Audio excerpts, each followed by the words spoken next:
Hey everyone, happy Friday off the Real Sports with Bert Beiswanger. Hope you're getting a leg up on the weekend. It's another good one. A little cold on the weather front, but we enjoyed a nice stretch of very pleasant, warm golfing weather. So we got some rounds of golf in. Love that. As we look through the spring officially, yes, on the calendar it kicks off like March 20th, 21st, but really the first real start of spring was yesterday for opening day MLB, and so enjoyed that. Opening day of MLB is one of my favorite sports days. It's awesome, except for the fact that my White Sox got killed on opening day. The Cubs got killed yesterday. The Reds lost. So thinking of all the local teams, fans of those teams close to us here in Indy, tough opening day. White Sox and Reds may never see 500 again. 0-0 may be it. We'll see. I'm still high on the Sox as far as making a step forward this year, but right now there's a few things I don't like. Just some injuries to some of the young players, trading Luis Robert to the Mets for no reason whatsoever. Um, yeah, so I don't know. Anyway, through opening day, March Madness. March is on. We're in our Final Four gear. Got Final Four in 1 week. Hard to believe. Going to be doing a lot around that myself. Hopefully, we have the Purdue Boilermakers in the Final Four for the second time in 3 years. Now, they've got a tall task. But what a game last night. Purdue, Texas. That game was fantastic all the way through, nip and tuck the whole way. And the Boilers pulled out. Could have gone either way. The Boilers pulled it out. Also, last night, Iowa beat Nebraska. That game was very frustrating for me to watch. A, I wanted Nebraska. But B, watching what should have been the Florida Gators playing Nebraska, they would have destroyed them. They would have beat them pretty good. And that Iowa game's still not a game Florida should have lost. I don't care. They had one of the best teams in the country, and they just did not show up on that one given night.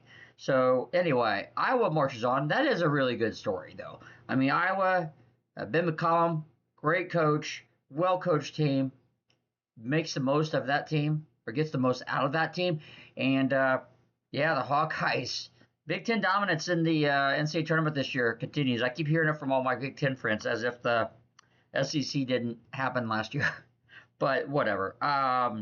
It cracks me up at how much I have to hear people um, talk about conference, treat the conference, and Big Ten versus SEC and all that stuff.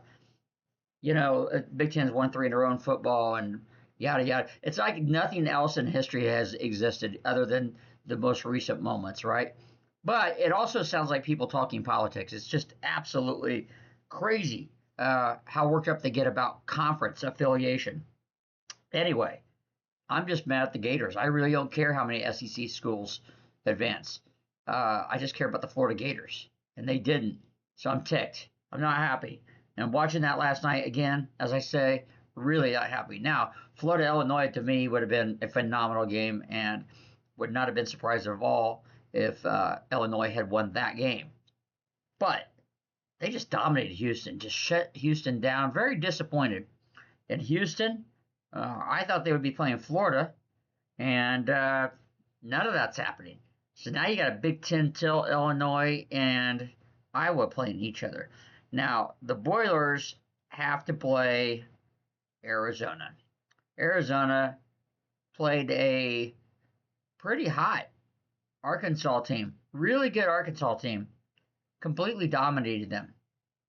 And that surprised me a little bit. It really did. The way Arkansas has been playing, that's a tough matchup for Purdue. I think if they do not win tomorrow, it's nothing but a successful season for Purdue, given the fact that they're playing Arizona. It'd be one thing if Purdue was playing. I think it would be different if they were playing like even Duke. But Arizona has given us zero reason to think that they are not the best team in the country right now. And and this has just gone gate to wire. So I mean, it started with the awesome tip-off game, Arizona Florida, or the Arizona Florida game to kick off the season. That was like a 6-point game, but lots of high level talent on the floor that night. But Arizona's just has kept rolling through the regular season, and yeah, they're my pick to win it all. I hope the Boilers can pull it out. I really do. Love to see Matt Painter get back to the Final Four.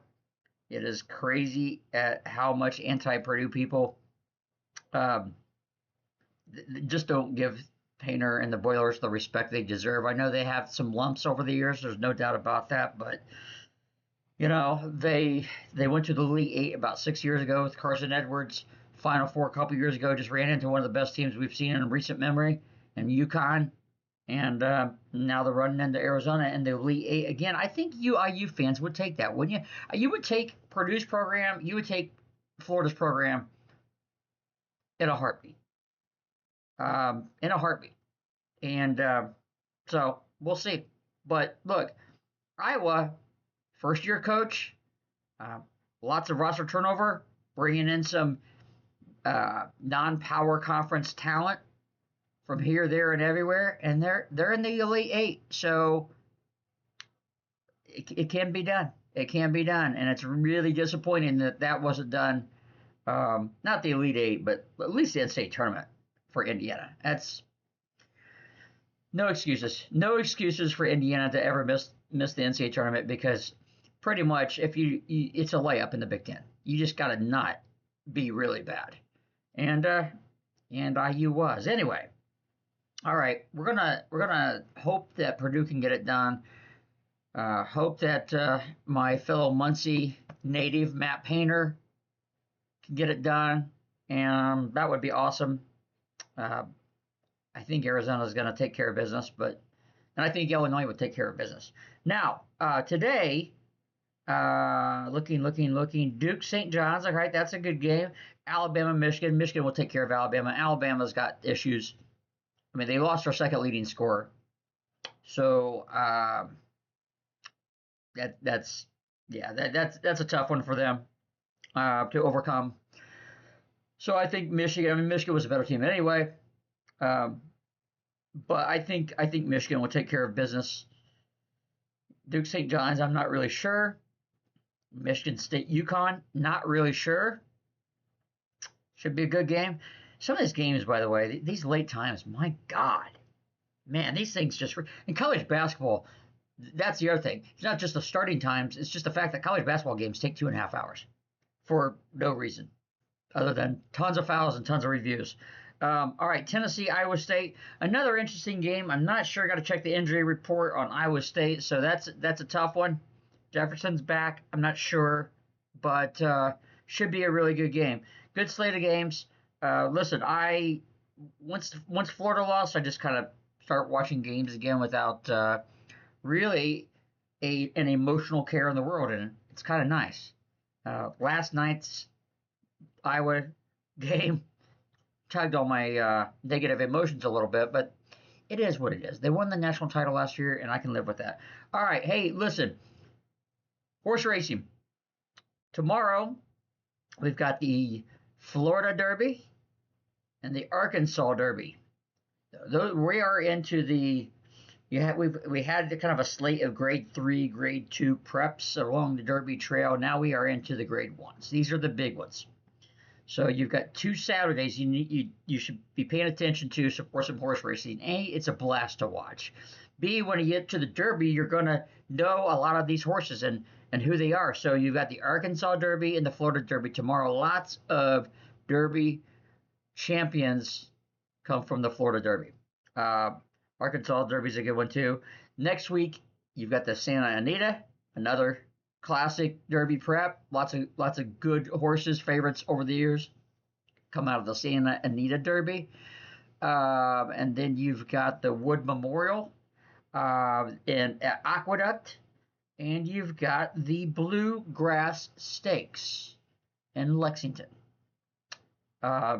We've been to that a few times. Mrs. Off the Rails and me have been there a few times. So always a good day. on Bluegrass Day, but not going this year. It's all right. A little crowded. Gets a little crowded, but we're going back the week after that. We're going down to Lexington. So the Derby Trail will be officially finished pretty much through these next 2 weekends, and we'll know who all the favorites are and kind of we'll know what horses are going to the Derby. The UAE Derby is this week too, Saturday, so that's over in United Arab Emirates, and there will be horses out of that race that will go to the Derby. So that's the other Derby prep I forgot about. That is tomorrow. So there you go. Soak it in. It's fun stuff, guys. It's fun. I don't know who's going to have the Derby preps on. Usually NBC picks them up, but Fox maybe will have one or two. I can't remember. Anyway, it's good stuff. It's good stuff. Or just if you have FanDuel TV on your cable, watch FanDuel TV. All right, hey, get a leg up. Let's still enjoy opening day over yesterday. We're opening weekend for MLB, and let's see some better results than we saw yesterday. But love it. Love the fact that baseball's coming or has started. Love the fact that the Derby is right around the corner, and love the fact that the Masters is right around the corner. That's next week, so we'll get into more of that. Love the Masters. Love the Masters. I mean, opening day baseball and the Masters. Spring has sprung. There you go. All right, get a leg up. As I said for the third time, Off the Rails Sports. Enjoy the weekend.